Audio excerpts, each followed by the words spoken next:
நடிகர் மற்றும் தமிழக வெற்றி கழகத்துடைய தலைவருமான விஜய் கிட்ட இருந்து அவருடைய மனைவி சங்கீதா விவாகரத்து கோரி நீதிமன்றத்துல மனு தாக்கல் செஞ்சிருந்தாங்க.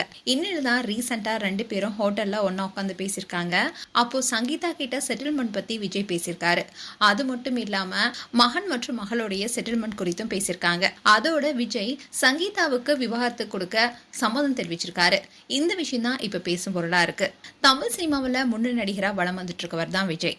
இப்போ தமிழக வெற்றி கழகத்தை தொடங்கி சட்டசபை தேர்தலில் போட்டியிட இருக்காரு. விஜய் இப்போ 2 தொகுதியில களமிறங்கியிருக்காரு. பெரம்பூர் மற்றும் திருச்சி கிழக்கு தொகுதியில களமிறங்கியிருக்காரு.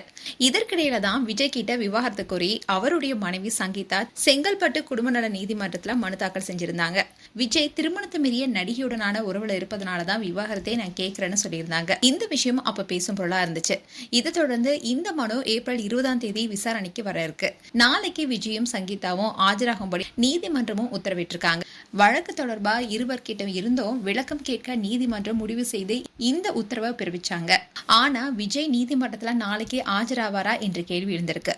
இப்போ தேர்தல் நேரங்கிறதுனாலேயே விஜய் ஆஜராகாம வழக்கறிஞர் அனுப்பி வைக்கலாம்னு சொல்லப்படுது. இப்படி இருக்க சொல்லதான் நாளைக்கு விஜய் மீதான குற்றச்சாட்டு தொடர்பான ஆதாரங்களை மனைவி சங்கீதா பத்திரிகையாளர்களை சந்திச்சு வெளியிட வாய்ப்புள்ளதா தகவல் பரவனது. ஏப்ரல் 23ஆம் தேதி தேர்தல் நடக்கிற நிலையில சங்கீதா இப்படி செஞ்சா அது விஜயோடைய இமேஜை பாதிக்கும். அது மட்டும் இல்லாம தேர்தலிலும் இது எதிரொலிக்கலாம். தாவேகா வேட்பாளர்கள் பின்னடைவை சந்திக்க நிலை உருவாகும். இப்படி இருக்க சொல்லதான் மனைவி சங்கீதாவை விஜய் நேரில் சந்திச்சு பேசியிருக்காரு. அதுவும் ஒரு தனியார் ஹோட்டல்ல சந்திச்சு பேசியிருக்காங்க. அதுல மனைவி சங்கீதாவுக்கு விவாகரத்து அளிக்க தாவேகா தலைவர் விஜய் முடிவு செஞ்சிருக்கதா தகவல் வெளியாக இருக்கு. அதோட இந்த பேச்சுவார்த்தையில மும்பையில இருந்து வந்த இருதரப்புக்கும் நெருக்கமான நண்பர்கள் முன்னிலை தான் இவங்களோட பேச்சுவார்த்தை நடந்திருக்கு.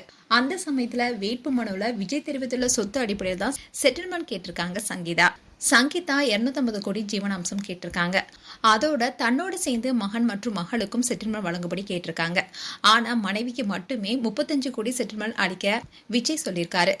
அதோட மகனையும் மகளையும் தானே பார்த்துக் கொள்வதா விஜய் ஒத்துக்கொண்டிருக்காரு. இப்படி 2 பேருக்கும் இடையே சமாதான பேச்சுவார்த்தை நடந்த நிலையில தான் இப்போ விஜய் தரப்புலையும் மனைவி சங்கீதாவுக்கு விவாகரத்து கொடுக்க முடிவெடுத்திருக்காரு. இப்போ இந்த விஷயம் பேசும் பொருளா இருக்கு.